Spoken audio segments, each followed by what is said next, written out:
Well, that's about your trying common so I'm saying Mamen Kai say Lands Commission representative and a presidential staffer and philanthropist and also Queenie Waba, a potential chief Mampo. That's about Wadarma, Mincaso, that Wadarma, mean to appear important one, maybe a neighbor phobia, a one on the bush if you know, no person will be the Wadarma. Hey, this one on the side, that's the Wadarma.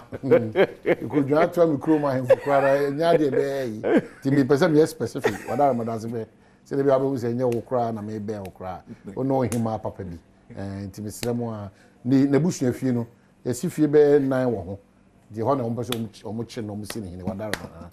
The man Ponfo in Ano, when you be a bush. Much let me say, man, can you? Asem Yi Di Ka, the man can you? I was the man I make contact. I could come. I saw my wall as a crop of many. Ah, I did some go. Obi go did that. Obi go did anyone. If you make my force, so I don't have a tracker. You know, too much. Martin say almost can say that. What I say, I'm passing that. I say more Chris YouTube is one. On my panel. And I 20th. But what offenses in terms of creativity now? What the more now that Professor E.K. Wallace. Now, the you about this particular man and then blaster and effing for the years been over 13-20 years consistency in the prophecies. On your man for agokensi in sports did you? To me, someone ye call World Cup or Odioka, ye call Africa Cup or Odioka. The work can be 99.5%. Half free because or any part. I'm telling you, we are more shining some BBC ABC, Obetuyafu, Obeboy Coco, Obeka the good, the bad, and the ugly. They be a essence amount for called dwelling on the utterance on the bad and the ugly. You know, almost there be a Obutia, there be Obutia. But the Muntie, because you shall sure after what I say, you know, clear. He's not just a professor, he knows what he's saying. Professor E.K. Wallace. The free honor about and the person with Chua, oh, didn't come.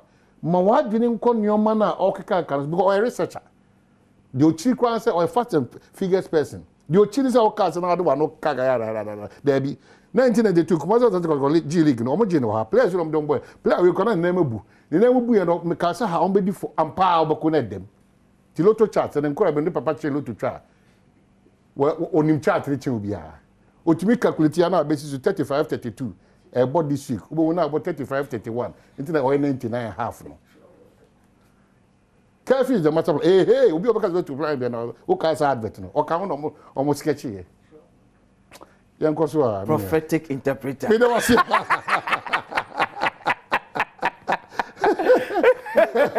Oh, I said, yeah, church prophecies. Yeah, what did he? One was a great guy. Oh, yes, yes.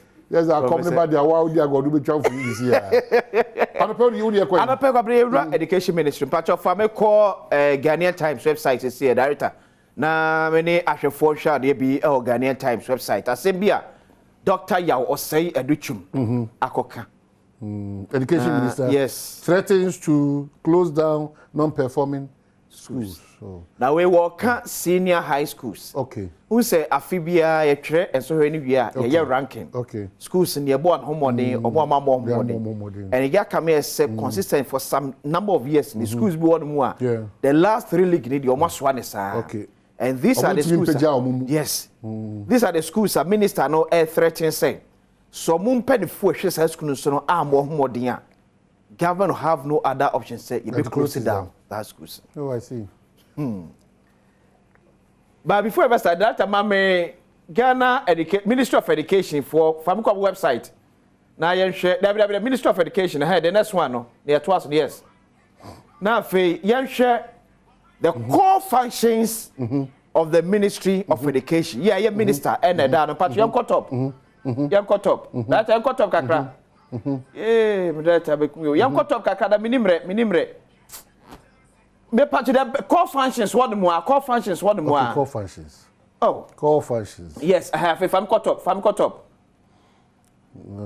Core functions. Oh. Abutre. Much okay, yeah.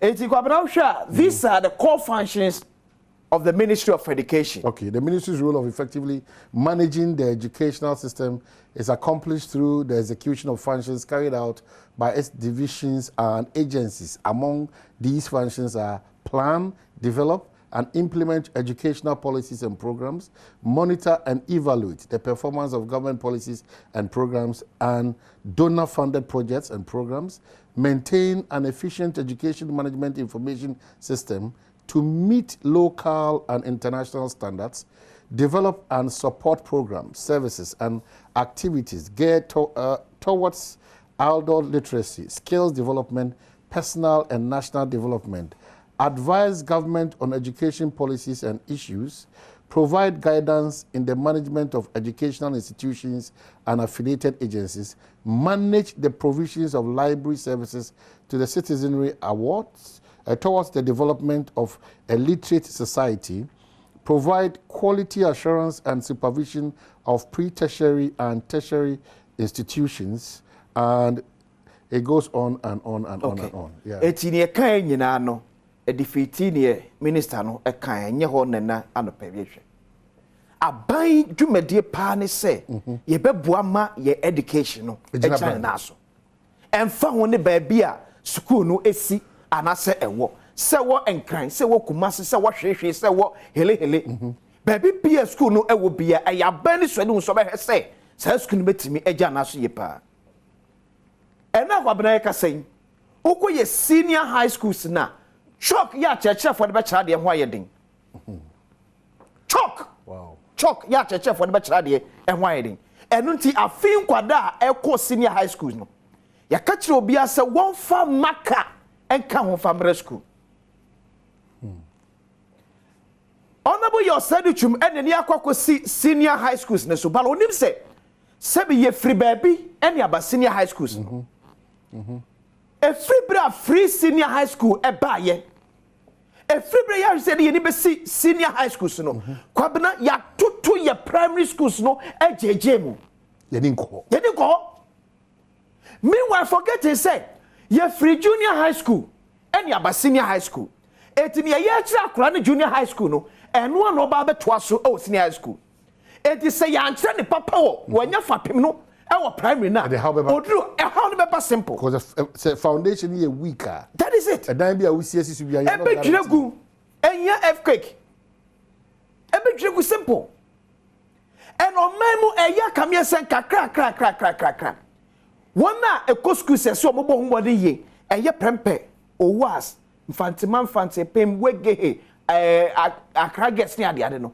ya hwe de suafo na e basa schools about 60 to 70% of them every private schools at the primary level because junior high schools but quickly if I call private schools in Tema record best but if I'm correct yes private schools in Tema record better results than public schools in BEC and this education director I can say education director yes you're what Tema yes 2022 last year private schools here whatever they perform better than government schools here whatever when it comes to BEC. Kwabra enanu ya yesi assistant yes syllabus. What's the time we buy? Omo book combination the textbooks no. Da better buy. And they say you see education minister adwin enkosa de ne so. How we betimi afo so be bua amad ade kire ne adusua e wo sa mia odo no e betimi atu empon. Eti nipa na wo ko senior high school no baby ofra ode e ko no fa pem ne nye and then yamafra etiti nwiase e na sua de even some senior high schools and na me kan no some senior high school ye wo atwema kwangoma in the Ashanti region omo senior high school ye tin ayi ya bo apata e na kwara tia se no musua de akwara teacher ni kwa wo dem a wo kira akwara na de pokwa na ko sen tese wo tia wiem na apata de tin so no wo kira de part 2 be bra nyame adoma minimum hye de wo be bra na wo team production team no but it is very important say such a conversation no ka obetimi de atwa akosi na otwe wi na itimi aboy oh yeah nti mame na ase brinti kwasinsia e de brem Monday to Friday Asem Yi Di Ka onyame adoma china I've pleaded with the team no education is key very relevant just like the minister has said nti ye kwaba ye ba Professor EK Wallace etna snafe sister Sandy be a guy so there ba ye kwaba